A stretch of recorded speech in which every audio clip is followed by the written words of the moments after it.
नमस् हां, तुमचे नाव नाव सांगण्यापासून. नमस्कार. माझं नाव राईबाई सोमापो पेरे, राहणार कोंबाणे, तालुका अकोले, जिल्हा अहिल्यानगर. आणि अकोला तालुक्यामध्ये खूप एक दुर्गम गाव आहे माझं. आणि ह्या दुर्गम गावामध्ये हे काम मी सुरू केलं. तर हे काम म्हणचाल तर काय, मी गावठी खाण्याचा, हायब्रिड खाण्याचा, केमिकल खत औषधांचा मी माझ्या स्वतःच्या घरात अनुभव घेतला आणि स्वतःसाठी सुरू केलं. स्वतःसाठी सुरू केले एक बचत गटाच्या माध्यमातून. मला त्याच्यातून गावठी खाण्याचा, हायब्रिड खाण्याचा, मी त्याच्यातून जो गावठी खाईल त्याला कधीच आजार येणार नाही. आणि मी हे सुरू केलं. मला सुरू करताना मी माझ्या कुटुंबासाठी केलं आणि इथून हे आता जगासमोर गेलं. तर मी माझ्या गावातच असते हे काम करून. एक बाईप संस्था मला भेटली आणि जितीन साठे म्हणून, त्यांनी हे काम माझं जगासमोर नेलं. का याच्यामध्ये ह्या कामामध्ये एक कळसुबाई संवर्धन समिती मी स्थापन केली. का ह्या कामामध्ये एक 3,500 महिला बचत गटाच्या माध्यमातून तयार केल्या. आणि हे सेंद्रिय बियाणं, सेंद्रिय शेती, गावरान बियाणं हे पिकू लागल्या. आणि मी तर माझ्या कुटुंबासाठीच केलं होतं, पण कुटुंबासाठी ते साठे साहेब भेटलं आणि त्यांच्या माध्यमातून हे जगासमोर गेलं. पण माझं असं म्हणणं आहे का मी हे गावठी जे आहे, मला हे काम सुरू केलं, या कामाबद्दल मला भारत सरकारने पद्मश्री दिला, नारी शक्ती दिला. आणि हे पुरस्कार आजही मी म्हणते माझे नाही, हे मातीचे. तर मी आज दररोज एका गावात असते, दररोज समाजामध्ये मला बोलवतात. माझं शिक्षण काहीच नाही, शाळा नाही शिकले, पण मी एक निसर्गाची शाळा शिकली. आणि निसर्गाची शाळा आज समाजाला सांगते का आपली काळी माती ही वाचवली पाहिजे. आपलं जुनं बेणं आहे, जुनं ते सोनं हे परत पुढं आणलं पाहिजे. आणि जुनं ते सोनं आणलं पाहिजे. जशी आपली मागची पिढी 105 वर्षे, 107 वर्षे जगत होती, अशी पुढची पिढी आपण घडली पाहिजे. पण याच्यासाठी मी एकटी रायबाई तयार झाली. तर आता प्रत्येक गावामध्ये एक एक रायबाई तयार व्हावं. प्रत्येक गावात हे गावरान बियाणं आलं पाहिजे आणि प्रत्येकाचं ताट विषमुक्त झालं पाहिजे. हे मी काम सुरू केले समाजामध्ये.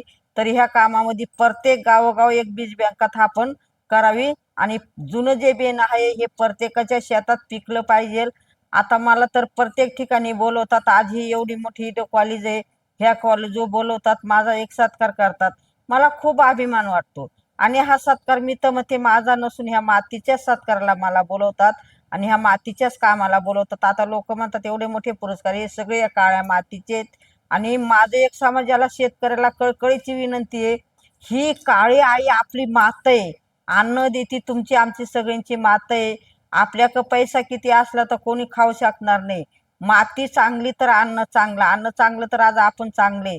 आणि आपण चांगलं असलो तर पुढची पिढी चांगली घडणार आहे. मग पुढच्या पिढीसाठी आपण माती वाचवली पाहिजे. आपण आजार कुठंतरी एखाद्या हॉस्पिटलमध्ये जातो, पण माती संपली तर हिला कोण वैद्य भेटणार आहे, कोण डॉक्टर भेटणार आहे ह्या काळ्या मातीला, ह्या आपल्या मातेला. ही माझी कळकळीची विनंती. आणि एखाद्याला जर प्रश्न, ह्या मातीला एखादा डॉक्टर भेटत असेल तर तो कोणी मला सांगू का हिला हा वैद्य का हा डॉक्टर भेटेल म्हणून. त्याच्यासाठी सर्वांनी आम्ही माती वाचवली पाहिजे. ही काळी आई जगवली पाहिजे. ही जगली तर आपली पुढची पिढी जगवली पाहिजे, घडणार आहे. याच्यासाठी आपण माती जपली पाहिजे, आपण निसर्ग जपला पाहिजे. निसर्ग पाहिजेलच, कारण सगळं आपलं आहे ते निसर्गावरच आहे.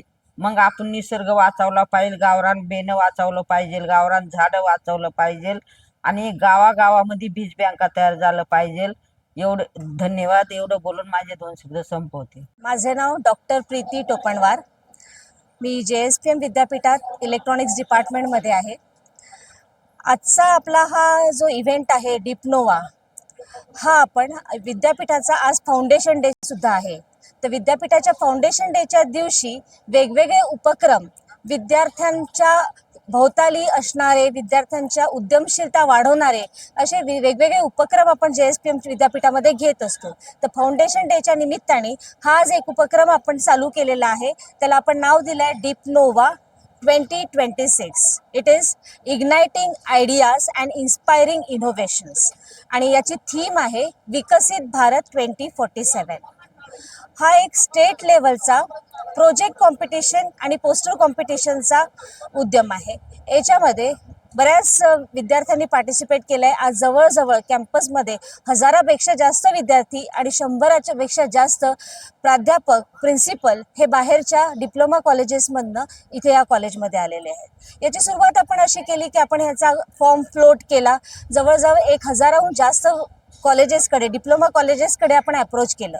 अप्रोच केल्यानंतर आपल्याला त्याचा इतका प्रचंड प्रतिसाद मिळाला की आपली जी डेडलाईन होती त्याच्या आधीच आपल्याला हे रजिस्ट्रेशन क्लोज करावं लागलं. 350पेक्षा जास्त मुलांनी आपलं डेडलाईनच्या आधीच रजिस्ट्रेशन केलं आणि आपल्याला हा रजिस्ट्रेशन सुद्धा बंद करावं लागलं. आणि आज इथे जे प्रोजेक्ट आले हे इतक्या वेगवेगळ्या प्रकारचे प्रोजेक्ट आहे की म्हणजे जी ज्युरी होती आमच्याकडे त्यांचं तर असं म्हणणं आहे की जे हॅकेथॉन लेवलचे प्रोजेक्ट आहे ते प्रोजेक्ट विद्यार्थ्यांनी इथे आणलेले आहेत. आणि महाराष्ट्रातल्या कान्याकोपऱ्यातनं विद्यार्थी इथे आले आहेत. नागपूर म्हणा, बुलढाणा म्हणा, अमरावती म्हणा, लातूर, सांगली, कराड ह्या जवळपास सगळ्या महाराष्ट्रातल्या प्रत्येक जिल्ह्यातनं एक कॉलेज, प्रत्येक जिल्ह्यातनं एक तरी कॉलेज इथं आलेलं आहे. आणि एका कॉलेजच्या मल्टिपल एंट्री सुद्धा इथं आलेल्या आहेत.